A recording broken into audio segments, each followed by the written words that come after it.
Hi guys.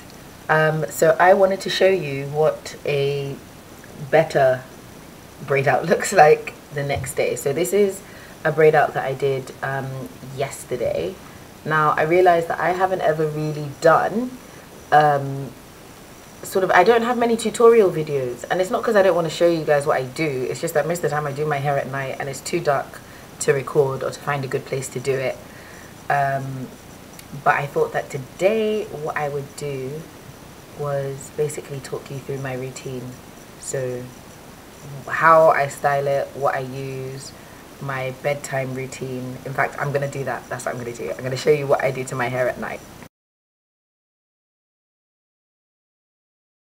Yeah, I'm not going to do that.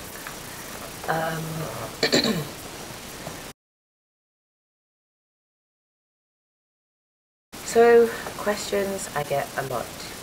Yeah, I think an FAQ session is definitely way overdue. So, first question I get a lot: how long have I been natural? When did I do my big chop? Now, for some people, you went natural when you stopped relaxing. That would be December 2010. For some people, it's when you did your big chop. For me, that was June 2011. And if you go back far enough, actually, there's the video of when I did my big chop. So I did it on the 24th of June 2011, and this is what my hair looks like now.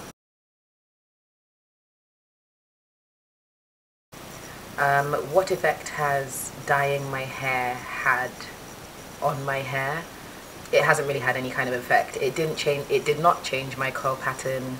I did not find that my hair was in sort of any worse condition for it. If anything, the thing that has had the most negative effect on my hair has been just not taking care of it, so not doing deep conditions when I should be weekly, being quite harsh with it, and not doing enough protective styles, I think, are probably the things that have probably messed my hair up a bit.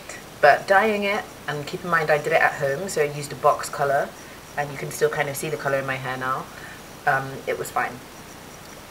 Another question that I tend to get a lot is, what's my favorite product? And I think people think I'm being unhelpful genuinely when I say I don't really have one, or, you know, it's just kind of what works for you, which I guess is not really answering the question. So my favorite product is probably the natural one. So I like whipped shea butter, or shea butter mixed with coconut oil, and olive oil as well. Huge fan of olive oil. I know it's not necessarily a product per se, but I think it's great stuff, and I liked it even when my hair was relaxed, so it's always done really good things for me. And shea butter is pretty much a shea butter mix of coconut oil, olive oil and almond oil is pretty much all I use in my hair now. I've had enough of everything else. I sometimes still use Eco Styler gel on my edges if I'm trying to get that, you know, smooth look, or if I've got my hair up and I need it to look really sort of slick. That's what I use.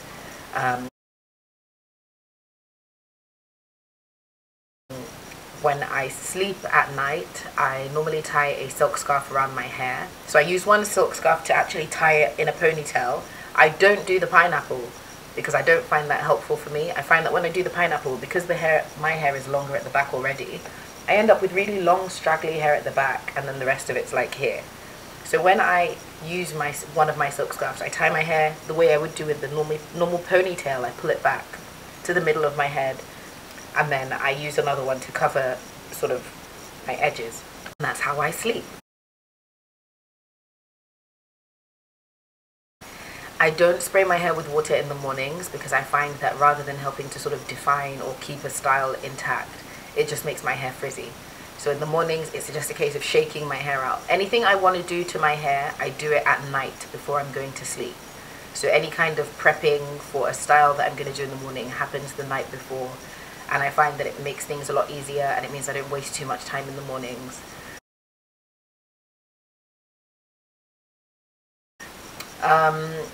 What's the hardest thing about being natural, I think, is another question I tend to get a lot.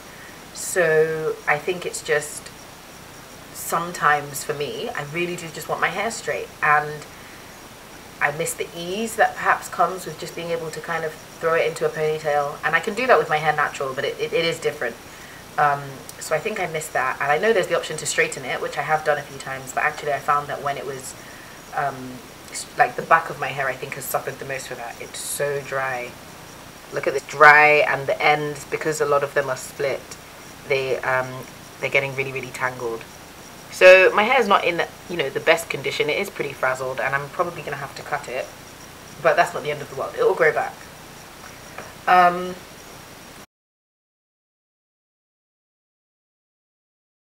So I think that's probably the biggest challenge for me, and it can be time consuming. So wash days, although I've cut them down now, so it takes about an hour to wash my hair. But you know, to me an hour is still a really long time, and that doesn't include the work you do afterwards. So I wash and condition and detangle my hair in the shower, and then I twist it and take it and then get out of the shower. I don't use anything to dry it, so I don't use a towel or a scrunched up t-shirt or any of that stuff. I don't do anything to it. And then it's normally twisted into about 6 sections, and then in those sections I'll, you know, unravel the twists, moisturize, and then do whatever it is I want to do to my hair. But yeah, wash day still takes quite a long time, and I find that really annoying. Really, really annoying. I've got my whole wash routine down to about half an hour, 30 minutes, which was great.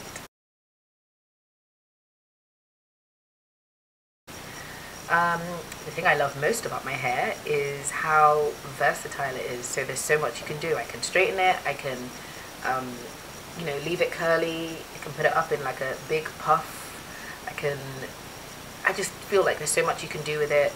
I love the fact that my hair really is more or less in its natural state. Now I know for some people they'll debate that and say, well, if it's a braid out or a twist out, it's not really your natural state. But for me, it still is. It's just a variation of it. So I think that's my favorite thing.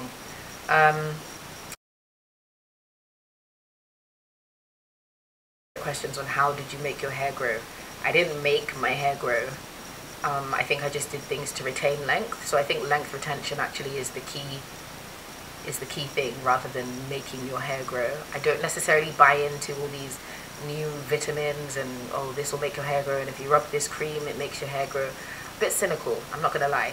So I think that the best way to facilitate healthy growth and to make sure that you are retaining length is to make sure that your hair is moisturized, to make sure that you do use protective styles, and to kind of just take care of your body overall. So drink a lot of water, make sure you're getting the right vitamins and minerals, and exercise as well, and make sure that your scalp is clean.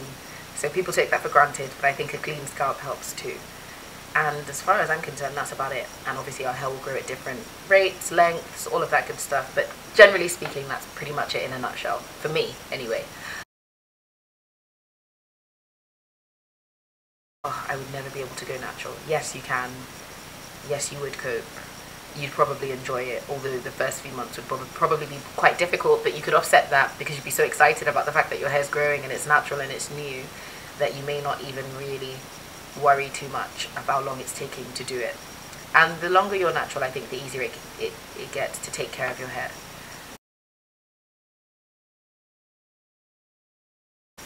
In terms of more sort of general tips, I think that what I would say is don't be afraid to experiment. So experiment with different techniques, routines, products. Try as many things as you can and really get a feel for what works for you. Using online sources, so using social media, reading blogs, watching YouTube videos. I mean, you're watching one now, obviously. I think that can be helpful, but I think ultimately you learn the most about how to take care of your hair from doing it. So it's all really about the practice rather than the theory. And I think it's important to find ways to make sure that you're having fun doing that and that it doesn't seem quite so difficult and daunting. So at the risk of blabbering on again for way too long, I'm probably going to just leave it there, and I will talk to you guys again soon. So, don't forget to check out cookieswillhaircare.com, Cookieswill Haircare on Instagram and Facebook, and it's at the Curly Cookie on Twitter. So all of that stuff will be on the side. I don't know which side. I was going to be like, oh, it's going to be here, but actually it might be here. But either way, the information will be there. So enjoy the rest of your days, and thank you for watching. Bye.